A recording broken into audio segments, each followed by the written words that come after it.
belongs to the person that you've transferred it to, and that's what we need to change so that we can stop the money and take it back to the victim. Kate Warbeck and Virginia Toder, thank you very much. Thank you. The Italian fashion house Versace has been bought by Michael Kors for more than £1.5 billion. It will be renamed Capri when the sale is complete. The creative director, Donatella Versace, who's run the company since the murder of her brother Gianni, called it a very exciting moment. The high street retailer Next has set out its contingency plans for a no-deal Brexit with sworn delays business if the UK were to leave the EU without a customs arrangement in place. If this doesn't happen, Next says prices could rise by around 0.5%. And a dangerous goat antelope is on the loose after it escaped from a zoo in Devon. Officials say it was frightened and ran away from Pinky Zoo. Visitors from nearing the herd. People are being urged to stay away if they spot it.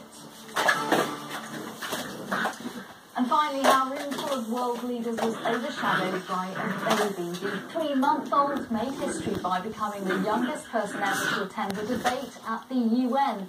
She is the daughter of New Zealand. After becoming the first serving premier to take maternity leave, and the son of was running the country.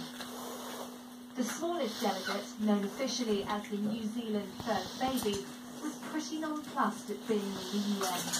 But when your mum is the Prime Minister and giving a keynote speech in between questions, you get to tag along.